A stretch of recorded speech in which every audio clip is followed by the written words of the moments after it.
This is Mike from GoCellPhoneRepair.com, and today we're going to take a brief look at one of the most anticipated Android smartwatches to date, the Moto 360. This watch is fitted with a 1.56-inch IPS liquid crystal display with a resolution of 320 by 290. One difference between this watch and the others is that it uses a Texas Instruments OMAP 3 processor as opposed to the common Qualcomm Snapdragon processor used in the G Watch and Gear Live. It does seem fast for a watch, but we did notice some lag when comparing it to the other two devices. The Moto 360 features a Horween leather strap accompanied by a stainless steel casing which holds the device together.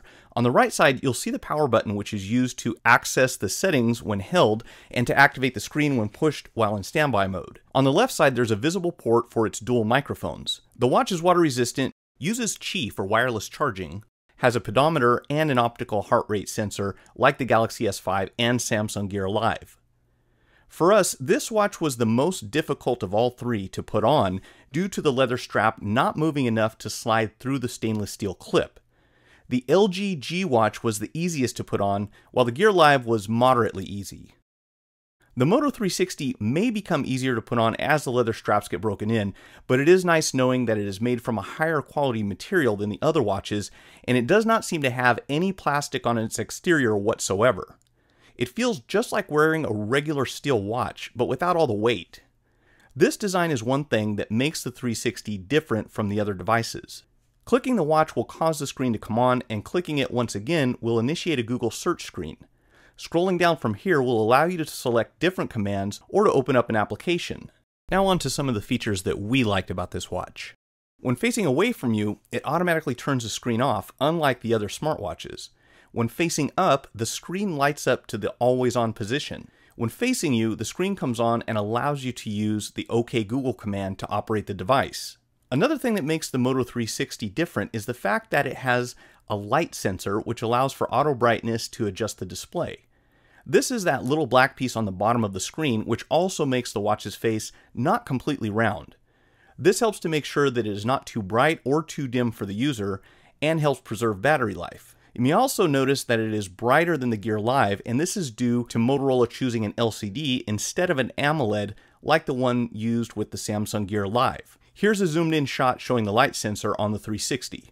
One of the optional settings is the ambient sensor, which some watches refer to as the always-on screen. When set to off, the screen turns all the way off until activated by movement. When on, it does just as it sounds, showing a dim screen all the time. Ambient sensor, however, makes it feel like a real watch, so we decided to leave it on. Even though the 360 has the smallest screen of the three watches, it seems to have a taller and wider screen. This is thanks to its round design.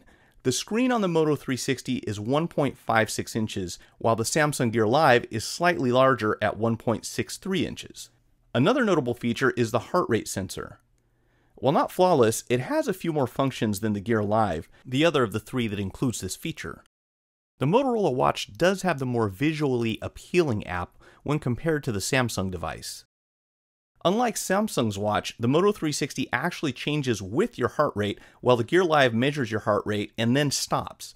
Another obvious plus for the Motorola is that the 360 measures your heart rate much faster than the Samsung watch. One more thing that I enjoyed about this smartwatch is that not only does it offer several different faces, but they look like a real watch and not an electronic wearable.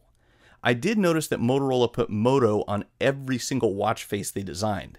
And while this doesn't affect the performance of the device, I personally dislike when the manufacturer goes too far with branding.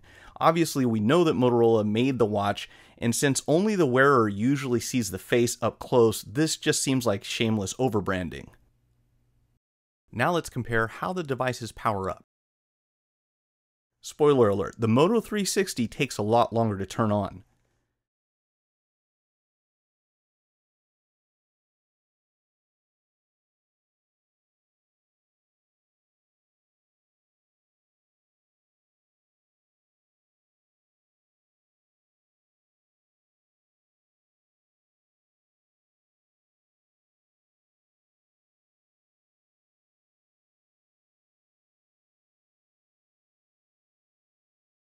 The Samsung Gear Live finishes at almost 18 seconds, while the Moto 360 finished at 38 seconds. Wow! You'll also notice that the Gear Live took about 10 seconds to connect to the device, while the Moto 360 took longer than that. Now, as far as serious cons, there are a few. A huge one at the time of this recording is the compatibility issue. For example, my calculator app won't even work on the Moto 360. Apps are typically designed for square screens, while of course this device is circular. It's just not the same as the other watches when apps do work.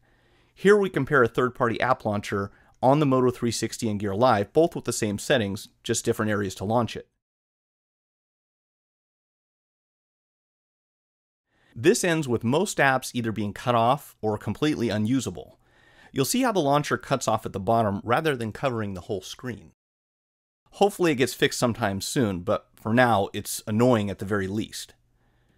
Regarding battery life, it seemed to be a lot worse on the Moto 360 than on any of the other devices that we reviewed.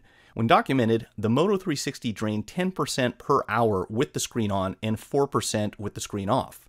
The LG G Watch drained about 6% while the screen was on and 4 to 5% while the screen was off. It does not seem like a huge difference, but the G Watch did get the best out of the three when we tested them. Notifications aren't that bad. They arrive a second or two after the phone receives them, and they're displayed the way that you would expect them to be on a smartwatch. It will pop up on the screen, turning the brightness up all the way and allow you to see the message. You can swipe to see the message thread, swipe again to reply with your voice, and swipe once more to view it on the phone. You can prevent the wrong voice text from sending, but you can't edit it. I found myself hitting cancel, reading the message, then pressing OK just to make sure that I didn't send the wrong text. It doesn't take too long to send, but there is a delay of a few seconds. One error that we found on all of the watches is that while using Hangouts, my name will come up as unknown person. I'm not sure why this happens, but at least I know that it's me. I personally enjoy how the text looks on the Moto 360 when compared to the other watches. It is kind of zoomed in, but it still gets the job done. Maybe I just like the circular design better. The accessory that sets this device apart from the others is the wireless charging dock. This functions a lot better in my opinion than the charging clip the Gear Live comes with, and the magnetic charging block that the LG watch uses. The light on the bottom of the dock shows you when your watch is being charged. The only downside to this is while it's charging, you cannot use the device, not at all. In the end, the Moto 360 does the job. While there are some issues, it's nothing that Motorola can't fix other than the app compatibility. This watch sold out everywhere when it was released, which tells you something. If you have about $250 and want a smartwatch, I would say ignore the rest for now and go straight to the Moto 360, unless battery life is a major issue. Let's just say this is the smartwatch that I'll be using. If you found the video helpful, hit the like button and feel free to share it on the social network platform of your choice. Check out some of my recent repair and product review videos, and visit us on the web at gocellphonerepair.com. Thanks for watching.